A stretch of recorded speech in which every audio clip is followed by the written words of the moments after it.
নমস্কার বন্ধুরা, আমাদের বাড়িতে আজকে মাংস রান্না করা হচ্ছে। এই দেখুন, মাংসটা আগে আগে দেখালাম আপনাদের পেঁয়াজ রসুন আর আদা জিরা শুকনো লঙ্কা বাটা, এই যে আলু। এখন কিন্তু আমরা কড়াইটা গরম হয়ে গেলে কড়াইতে আমরা তেল দিয়ে দেব। এই যে আমরা কিন্তু এখানে সরিষার তেল ব্যবহার করছি, আপনারা এখানে সাদা তেলও ব্যবহার করতে পারেন। তেলটা গরম হয়ে গেলে এখানে আমরা আলুটাকে দিয়ে দিচ্ছি। আলুটাকে দিয়ে একটু লাল লাল করে ভেজে নিতে হবে, সেজন্য কিন্তু আমরা আলুটাকে কিন্তু এক এক করে সবটুকু আলুকেই দিয়ে দিয়েছি। এখন এটাকে দিয়ে একটু লবণ দিয়ে দিচ্ছি। লবণ দেওয়ার পরে এখানে একটু হলুদ দিয়ে দিচ্ছি। হলুদ দিয়ে কিন্তু খুব ভালো করে আমরা ভেজে নিচ্ছি। আপনারা কিন্তু আমরা যেভাবে ভাজছি লাল লাল করে সেইভাবেই ভাজবেন। যে আমাদের কিন্তু ভাজাটা হয়ে গেছে, আমরা উঠিয়ে নিচ্ছি এক এক করে সব আলুটাকে কিন্তু আমরা উঠিয়ে নেব। যে দেখতেই পাচ্ছেন একটু একটু করে উঠিয়ে নিচ্ছি আমরা সব আলুটাকেই। যে উঠানোর পরে কড়াইতে আমরা আরও অনেকটা তেল দিয়ে দেব। এই যে দেখতে পাচ্ছেন, আপনারা কিন্তু এতটাই তেল দেবেন, তাহলে দেখবেন কত সুন্দরটা আসবে। এই যে তেলটা গরম হওয়ার পরে আমরা যে আদা জিরে আর হচ্ছে বাটাটা, আর আদা জিরা আর হচ্ছে যে বাটা মানে কি বলছি পেঁয়াজ রসুন বাটাটাকে আমরা দিয়ে দিচ্ছি। দেখতেই পাচ্ছেন, এই যে পেঁয়াজ রসুন বাটাটাকে দিয়ে একটু ভালো করে আমরা কষিয়ে নেব। এই যে পেঁয়াজ রসুন বাটাটাকে দিয়ে আমরা কষিয়ে নিচ্ছি। কষানোর পরে যে আমরা আদা জিরে বাটাটা এখন দিচ্ছি, আদা জিরে শুকনো লঙ্কা বাটাটা। এই যে আমরা কিন্তু এখানে একটা আস্ত রসুন ব্যবহার করেছি, তাহলে কিন্তু খেতে খুবই সুন্দর লাগবে আস্ত রসুনটাকে দিলে। দেওয়ার পরে কিন্তু আমরা এখানে একটু ভালো করে কষিয়ে নিচ্ছি, মানে ভাজা ভাজা করে নিচ্ছি। দেখতেই পাচ্ছেন, আপনারা কিন্তু এটাকে ভাজা ভাজা করে নেবেন, তাহলে কিন্তু খেতে খুবই ভালো লাগবে। এই যে আমরা কিন্তু অনেকক্ষণ ধরে এটাকে ভাজছি ভালো করে নাড়িয়ে চাড়িয়ে, মানে হালকা করে একটু কষানোর মতনই করে নেব, কষানোর মতন। এই যে দেখতেই পাচ্ছেন, এখন কিন্তু মশলা যত কষানো হবে তত কিন্তু ভালো আসবে কালারটা, মানে আর স্বাদটাও। এখনও কিন্তু আমরা লবণ দিয়ে দিচ্ছি, অল্প পরিমাণে লবণ দিয়ে দিচ্ছি আর একটুখানি হলুদ দিয়ে দিচ্ছি। এটাকে দিয়ে আরও একটুখানি ভালো করে ভাজতে হবে। আমাদের বললামই যে যত মশলা কষানো হবে তত কিন্তু খেতে খুবই সুন্দর লাগবে, আর হচ্ছে কালারটা খুব সুন্দর আসবে। আর আপনারাও কিন্তু এইভাবে ভালো করে কষিয়ে নেবেন। যে কষানোর পরে আমরা কিন্তু একটু জল দিয়ে দিচ্ছি, এখানে হালকা একটু জল দিয়ে দিচ্ছি। ভালো করে মিশিয়ে নেব জল আর ইটাকে, মানে যে বাটাটা সেইটাকে কিন্তু খুবই সুন্দর করে মিশিয়ে নেব। মেশানোর পরে একটুখানি ফুটিয়ে নেব 10-15 মানে 5-10 মিনিট আমরা এটাকে চাপা দিয়ে দেবো, 5-10 মিনিটের মতন। এখন দেখি চাপা খুললে কীরকম হয়েছে। ওয়াও বন্ধুরা, দেখুন কত সুন্দর কালার এসেছে। আপনারাও কিন্তু এভাবে চাপা দিয়ে দেবেন, তাহলে কিন্তু কালারটা খুবই সুন্দর আসবে। তাহলে মাংসের কালারটা খুব সুন্দর আসবে।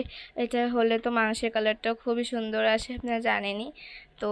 এইভাবে এখন কিন্তু আমরা সবটুকু মাংস দিয়ে দিচ্ছি। প্রথমে একটুখানি মাংস দেওয়ার পরে আমরা কিন্তু আস্তে আস্তে সব মাংসটাকে দিয়ে দিয়েছি। এখন ওই সব কিছু একসঙ্গে আমরা মিশিয়ে নিচ্ছি। দেখতেই পাচ্ছেন আমরা মিশিয়ে নিচ্ছি, আপনারাও কিন্তু এভাবে করবেন, আমরা যেভাবে যেভাবে করছি।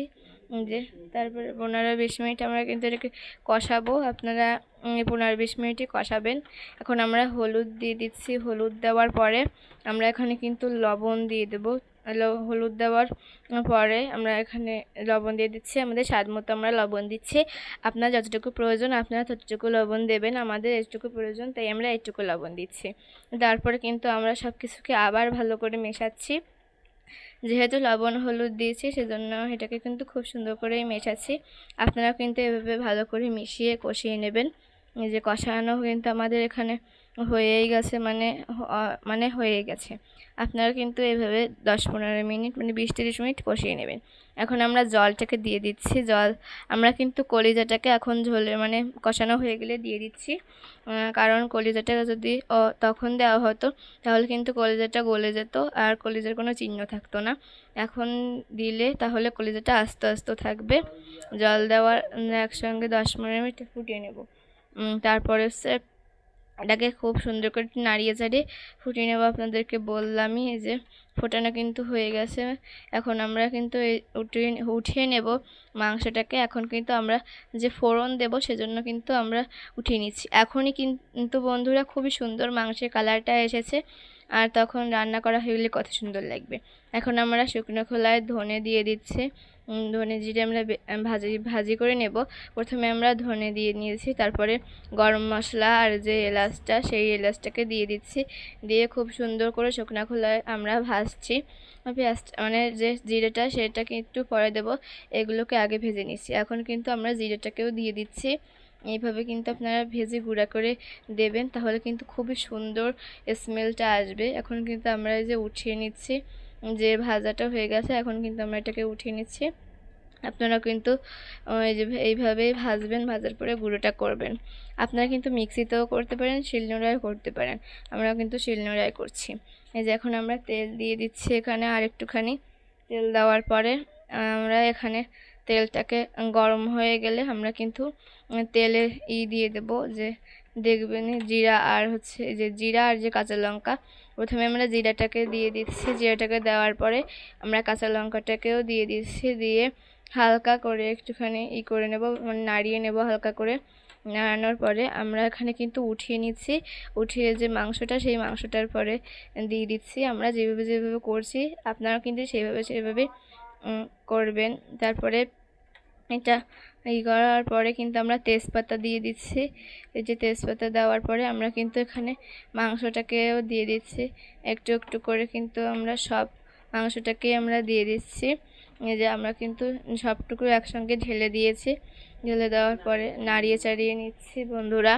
এই যে তারপরে এটা কিন্তু গুঁড়ো মশলাটুকু একটু পরে দেব, তারপর আগে কিন্তু এটাকে ভালো করে একটুখানি ফুটিয়ে নিচ্ছে। যে গুঁড়ো মশলাটাকে কিন্তু আমরা এখন দেব, দিয়ে তারপরে হালকা করে একটুখানি নাড়িয়ে নেব। নাড়ানোর পরে আমরা কিন্তু মাংসটাকে এখন উঠিয়ে তারপরে আবার যে জিরে ধনে ভাজা মানে যে গুঁড়োটা সেটা কিন্তু আমরা দিয়ে দিচ্ছি। আপনাদের কেমন লাগলো আমাদের ভিডিওটা সেটা কিন্তু কমেন্ট করে জানাবেন, লাইক করবেন, সাবস্ক্রাইব করবেন, আমাদের পাশে থাকবেন। আর আমাদের এই ভিডিওটা দেখার জন্য আপনাদেরকে অসংখ্য ধন্যবাদ।